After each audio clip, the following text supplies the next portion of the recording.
Okay, two quick corrections to Germany's non-combat moves. As you can see, they've moved the Navy that was in C-Zone 91 into Malta. Or into the Malta Sea Zone, whatever that is, 96, I think, 96. So in addition to the two German transports and the Italian transport that were in the Sea Zone, there's now a fully loaded carrier with a fighter and a tactical bomber. There's a battleship and there's a cruiser. The other difference to Germany's moves is they elected not to move the submarine in Sea Zone 109 back to Sea Zone 112. They want to keep the convoy going and go from there. Okay, so those two emendations are the only things that we need to worry about. Everything else is correct.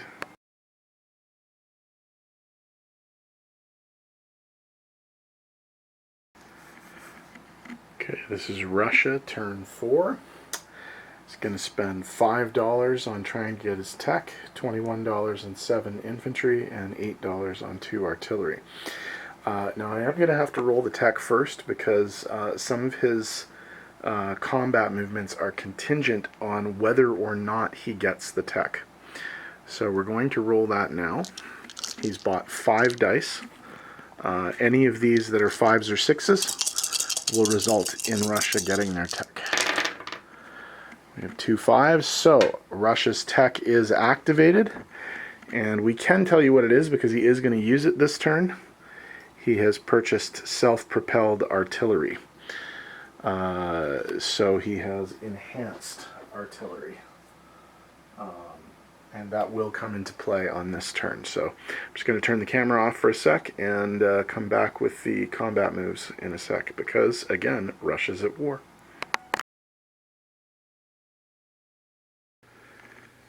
Okay, Russia's going to be getting into the war in a big way. They're going to be declaring 5 attacks. The first one is on Finland with an infantry from Karelia and an infantry from Vyborg, 3 mechanized infantry from Novgorod, and the new improved artillery that can now move 2 will also be coming along for the ride. The 4 planes in Novgorod, 3 fighters and a tactical bomber will also be joining in the Finland assault. They will be going into Poland as well with 2 infantry and an artillery from the Baltic states. They will be going into Romania with 2 infantry and an artillery. And out east, they will be going into 2 territories.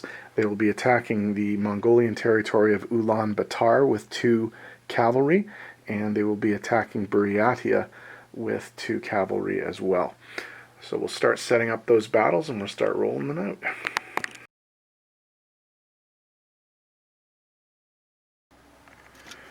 Alright, in the battle for Finland, the Russians are coming in with 2 infantry, 3 mechanized infantry, 1 new upgraded artillery, 3 fighters and a tactical bomber. The Germans are defending with 5 infantry. The tactical bomber will be performing a target select on one of the infantry. And it hits. So we take 1 of these away before the battle starts, and it does not get a defense. And then we roll the rest. So that's 2 1s for the unsupported infantry, a 1 for the unsupported mech infantry, 2 2s for the supported mech infantry, and a 2 for the artillery, and then 3 3s for the fighters. 1 hit. Well, that's pretty terrible. Okay.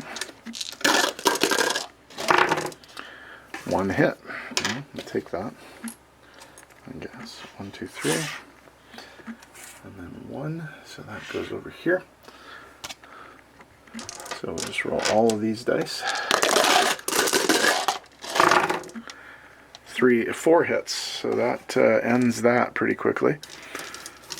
And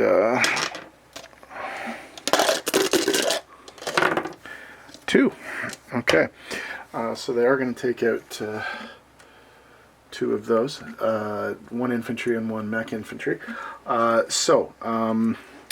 Russia takes the territory with 2 infantry and 1 mechanized infantry as losses.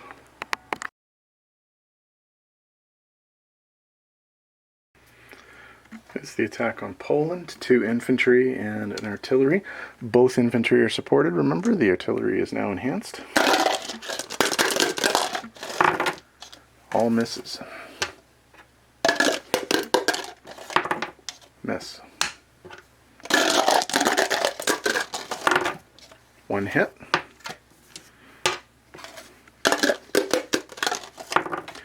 1 hit. Okay, so Russia takes the territory with a single casualty.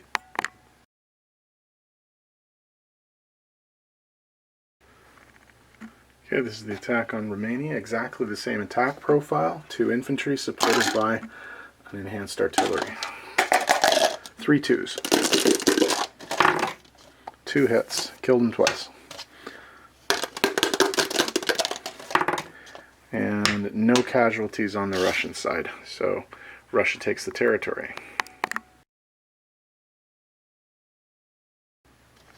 It's the attack on Buryatia. Russians are coming in with 2 cavalry units that they just got from the Mongolians. The Japanese are defending with a single infantry. 2 misses. Miss. 1 hit. So territory taken, but Japan gets to fire back. Miss. Okay, so Russia takes the territory with no casualties. Alright, same unit profile as the last battle. This is the battle for Ulaanbaatar. 2 Russian cavalry against the Japanese infantry. 1 hit, so territory taken. Japan gets a hit though on the way back, so Russia loses cavalry. Okay, there's some non-combat movement. The planes are going to land back at the airbase in Novgorod. He's going to move 1 anti-aircraft artillery forward into the Baltic states. He is going to rail 1 infantry from Novgorod to eastern Poland and 1 tank from Novgorod to western Ukraine. In addition, from the Ukraine factory, he's going to rail 1 infantry into eastern Poland, and he's just going to walk 1 infantry into western Ukraine. The artillery that's in Ukraine is going to move forward into Bessarabia. 1 of the 2 infantry from Russia is going to be railed into Bessarabia, and the other one is going to take the Trans-Siberian Railroad to Yakut and join up with the growing contingent of Soviet forces there. So once I tidy up the board, I'll come back with placements and income.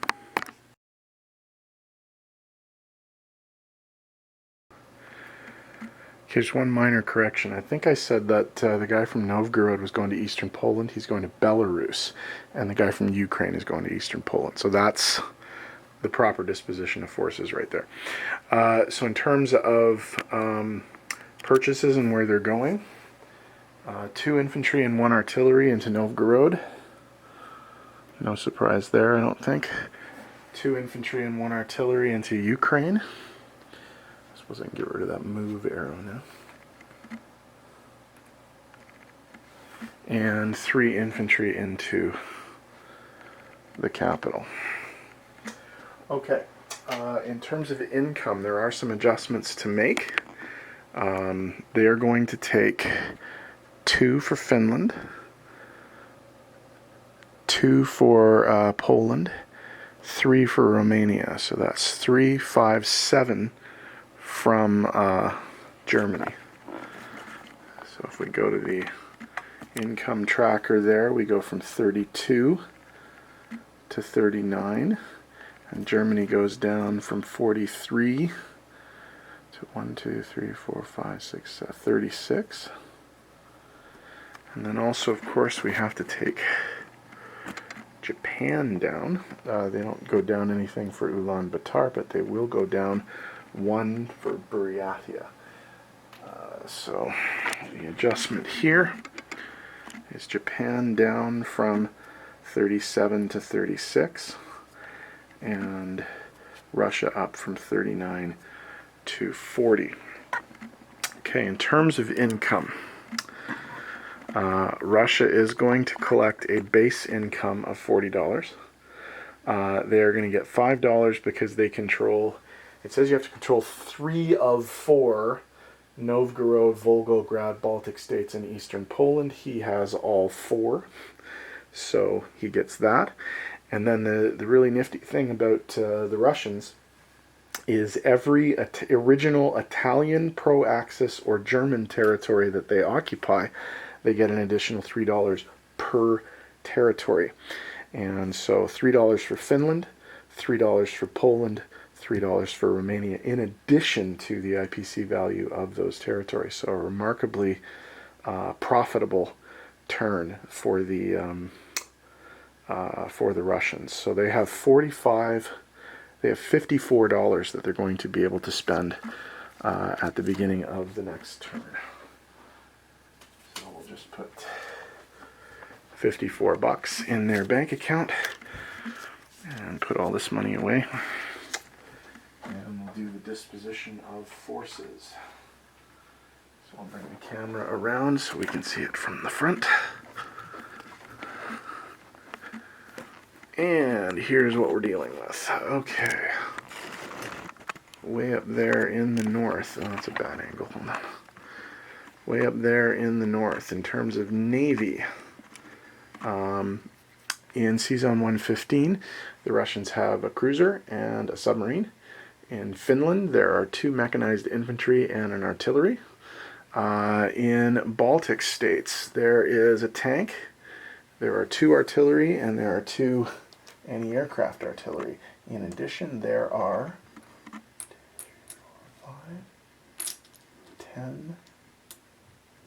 13 infantry in the Baltic states right now. In Poland, there is an infantry and an artillery. I don't know how well you can see this. I'll try and adjust the angle here. In eastern Poland, there is a single infantry. In Belarus, there is a single infantry. In Novgorod, there are 2 infantry and 1 artillery, along with 3 fighters and a tactical bomber. In western Ukraine, there's an infantry and a tank. In Ukraine, there are 2 infantry and 1 artillery. In Romania, there are 2 infantry and an artillery. And in Bessarabia, there's a tank, an anti-aircraft artillery, 4 artillery, 2 mechanized infantry, and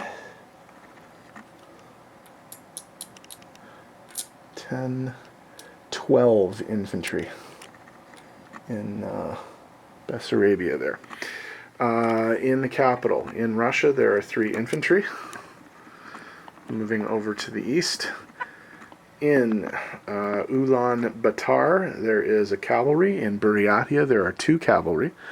And in Yakut, there is a tank, an artillery, 2 anti-aircraft artillery, and we'll just count the infantry there. 1, 2, 3, 4, 5, 6, 7, 8. There are 9 infantry in Yakut. So that should be the Russian turn. So we'll see what Japan is up to next.